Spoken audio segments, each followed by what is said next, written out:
اب تک پروگرام کی شروعات مشرقی وسطی کی تازہ ترین صورتحال کے حوالے سے کریں گے۔ آپ کو بتا دیں کہ مشرقی وسطی کا تنازع یا ایران اسرائیل امریکہ کا جنگ آج 34ویں دن میں داخل ہوا، لیکن ابھی بھی یہ جنگ تھمنے کا نام نہیں لے رہا ہے۔ لگاتار تنازع بڑھتا جا رہا ہے۔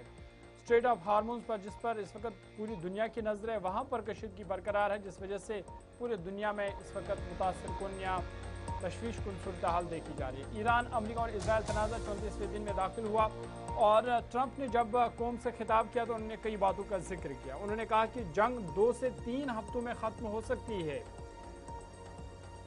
یہ امریکی صدر ڈونلڈ ٹرمپ کی طرف سے کہا گیا۔ ساتھ ہی ساتھ انہوں نے کہا کہ جوہری ہتھیار بنانے کی اجازت ایران کو ہرگز نہیں دی جائے گی۔ ادھر نتن یاہو کا بھی ایک بڑا بیان سامنے آیا، جس میں انہوں نے دعویٰ کیا کہ مشرقی وسطی کا منظرنامہ تبدیل ہو چکا ہے، لیکن ایران کی طرف سے ان تمام بیانات کو سختی سے مسترد کر دیا گیا، اور ایرانی صدر مسعود پزشکیان کی طرف سے کہا گیا کہ ایران طاقت رکھتا ہے، امریکہ اور اسرائیل کو کچلنے کی طاقت ایران رکھتا ہے۔ ساتھ ہی ساتھ انہوں نے کہا کہ دشمن ممالک جب تک نہ ہتھیار ڈالیں گے تب تک یہ جنگ ختم نہیں ہوگی۔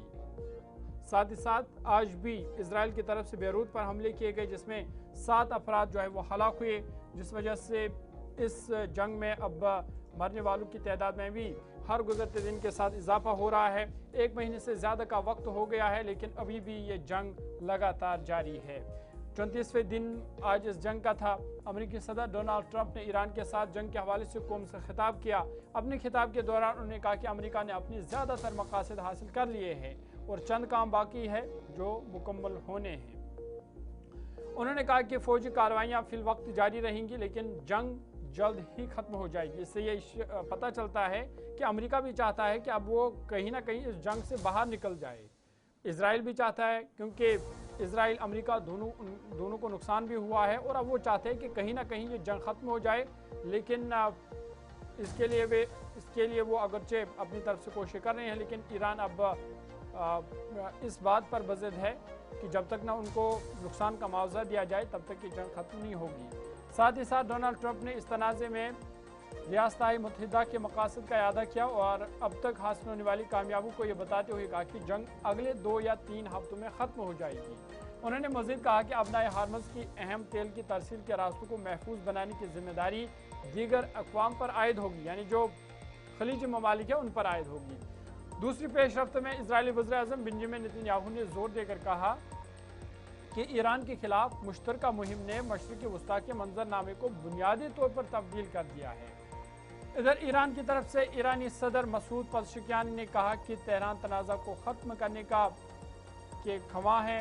ایران بھی چاہتا ہے کہ یہ تنازع ختم ہو، لیکن شرط یہ ہے کہ اس کے مخالفین یعنی ایران کے مخالفین اس بات کی ضمانت دے کہ دشمنی دوبارہ نہیں بڑھے گی۔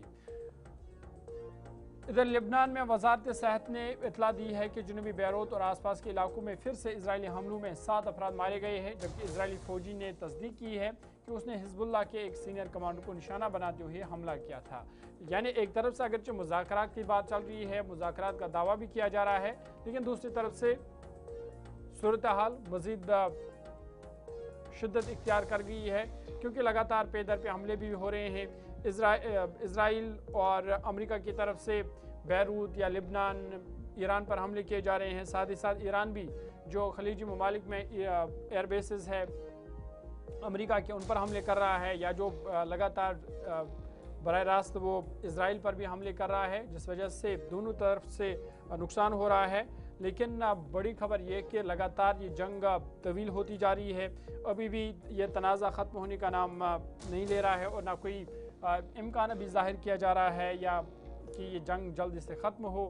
اگرچہ مذاکرات کا سلسلہ جاری ہے یا ثالثی کا کردار بھی متعدد ممالک سے نبھایا جا رہا ہے، لیکن کوئی اہم پیش رفت جنگ بندی کے حوالے سے ابھی نہیں ہے، کیونکہ لگاتار مذاکرات اپنی جگہ، لیکن حملے جو ہے وہ کیے جا رہے ہیں اسرائیل امریکہ کی طرف سے بھی، ایران کی طرف سے، جس کی وجہ سے ابھی کوئی آثار نظر نہیں آ رہے ہیں، خاص کر جنگ بندی کے حوالے سے یا یہ تنازع ختم ہو اس حوالے سے، کیونکہ اسٹریٹ آف ہارمونز پر بھی لگاتار کشیدگی برقرار ہے، جس وجہ سے ہم دیکھ رہے ہیں کہ پوری دنیا میں اس کے منفی اثرات بھی پڑ رہے ہیں۔